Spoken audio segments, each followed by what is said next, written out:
Hello friends, welcome to our channel be here. आज हम discuss करेंगे प्रेगनेंसी इंड्यूस्ड हाइपरटेंशन।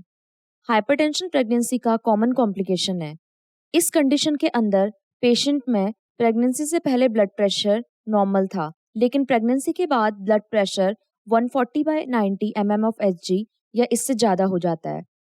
इस कंडीशन में हम जेस्टेशनल हाइपरटेंशन, प्री एक्लेम्शिया और एक्लेम्शिया को समझेंगे।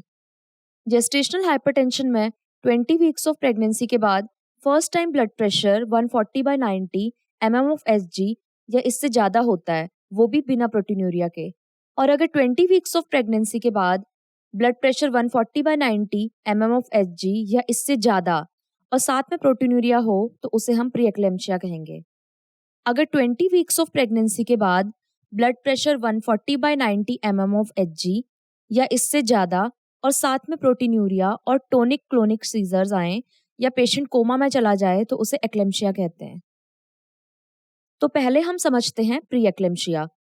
प्री एक्लेम्शिया एक मल्टी सिस्टम डिसऑर्डर है जिसमें प्रीवियसली नॉर्मोटेंसिव एंड नॉन प्रोटीन्यूरिक वुमेन यानी प्रेगनेंसी से पहले वुमेन में हाइपरटेंशन और प्रोटीन्यूरिया नहीं था, लेकिन प्रेगनेंसी के 20 वीक के बाद इसी पेशेंट में hypertension more than 140/90 mm of Hg और प्रोटीनूरिया होता है, तो इसे हम प्री एक्लेम्शिया कहते हैं। हाइडेटिडी फॉर्म मोल और एक्यूट पॉलीहाइड्रामिनस के केस में प्री एक्लेम्प्टिक फीचर्स 20 वीक से पहले भी अपीयर होते हैं। Diagnosis criteria. प्री एक्लेम्शिया को सही से डायग्नोस करने के लिए कुछ क्राइटेरिया दिए गए हैं ताकि प्रेगनेंसी के टाइम होने वाले फिजियोलॉजिकल चेंजेस से कंफ्यूजन ना हो और सही टाइम पर प्री एक्लेम्शिया डायग्नोस हो सके। तो पहले हम फर्स्ट क्राइटेरिया ब्लड प्रेशर देखते हैं। अगर प्रेग्नेंट वुमेन जिसका पहले का ब्लड प्रेशर रिकॉर्ड नहीं है और उसका बीपी 140/90 या इससे ज़्यादा हो। Next criteria oedema and weight gain. During pregnancy 12 hours sleep के बाद एंकल में पिटिंग एडिमा या फिर 1 वीक में 1 पाउंड से ज़्यादा और 1 मंथ में 5 पाउंड से ज़्यादा वेट गेन हो जाए। और लास्ट क्राइटेरिया है प्रोटीन्यूरिया।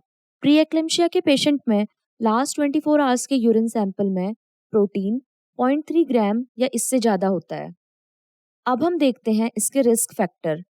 प्राइमी ग्रेविडा यानी ऐसी वुमेन जो फर्स्ट टाइम प्रेग्नेंट हुई है, यंग या एल्डरली वुमेन जो फर्स्ट टाइम प्रेग्नेंट हुई है, उनमें प्री एक्लेम्शिया होने का रिस्क बढ़ जाता है क्योंकि इसमें uterus first time chorionic villi से एक्सपोज होता है। प्लेसेंटल एब्नॉर्मेलिटीज। प्लेसेंटा में कोई एब्नॉर्मेलिटीज जैसे हाइपरप्लेसेंटोसिस और प्लेसेंटल इस्कीमिया है तो कोरियोनिक विलाई के एक्सेसिव एक्सपोजर से प्री एक्लेम्शिया के चांसेस बढ़ जाते हैं। New paternity. मल्टीपैरा वुमेन में प्री एक्लेम्शिया चांसेस कम होते हैं, लेकिन न्यू पार्टनर के नए पैटर्नल एंटीजन से प्री एक्लेम्शिया का रिस्क बढ़ जाता है। Obesity and insulin resistance. Aetiopathogenesis of pre eclampsia यानी प्री एक्लेम्शिया में कैसे ब्लड प्रेशर बढ़ता है। हाइपरटेंशन की बेसिक पैथोलॉजी एंडोथेलियल डिसफंक्शन और इंटेंस वेसोस्पाज्म है। तो पहले देखते हैं trophoblast invasion. Normally trophoblast uterine के पायरल आर्टीरियोल में इन्वेजन करता है और फर्स्ट ट्राइमेस्टर में फर्स्ट इन्वेजन डेसिडुअल सेगमेंट तक होता है और सेकेंड ट्राइमेस्टर में सेकेंड इन्वेजन मायोमेट्रियल सेगमेंट तक पहुंच जाता है।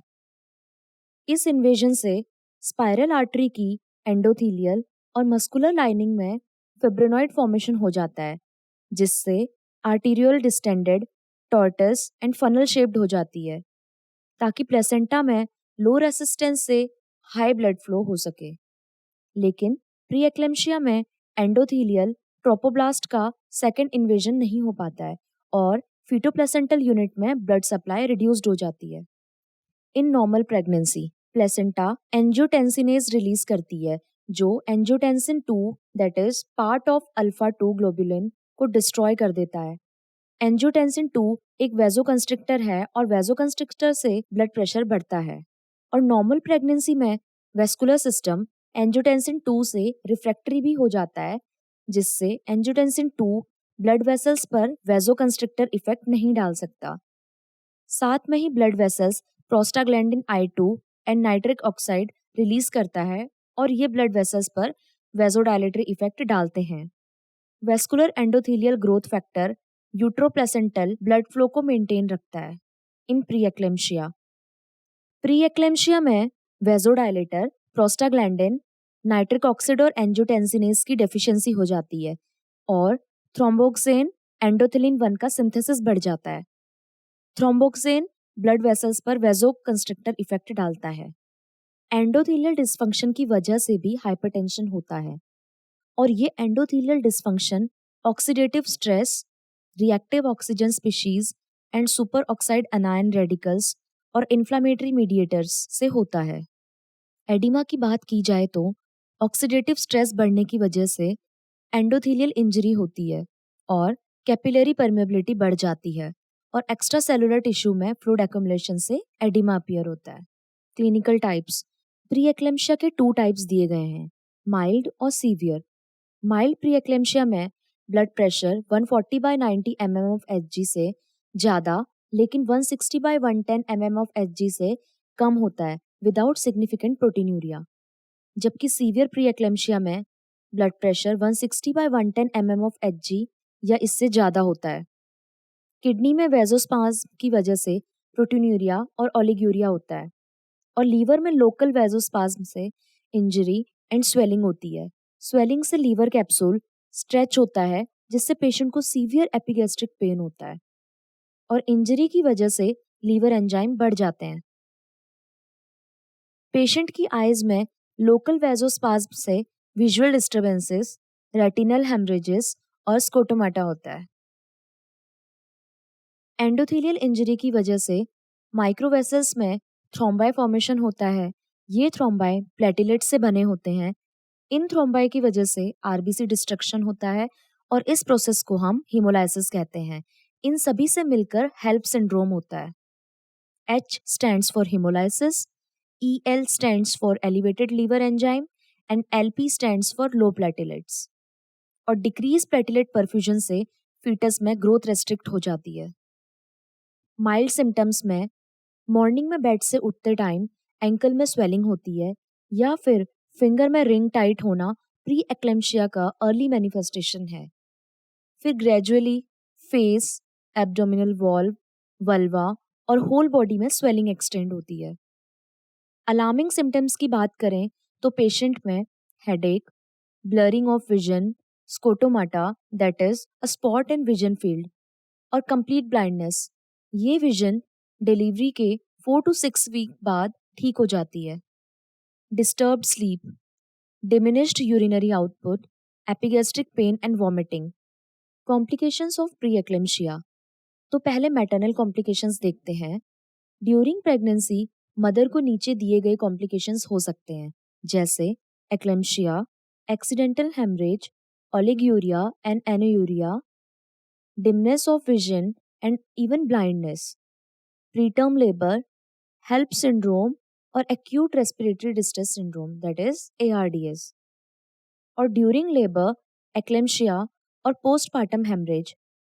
और प्यूपेरियम में यानी डिलीवरी से लेकर 6 वीक तक की स्टेज में होने वाले कॉम्प्लिकेशंस जैसे एक्लेम्शिया जो लगभग 48 आवर्स में हो सकता है और शॉक और ऑपरेटिव इंटरफेरेंस की वजह से सेप्सिस भी हो सकता है।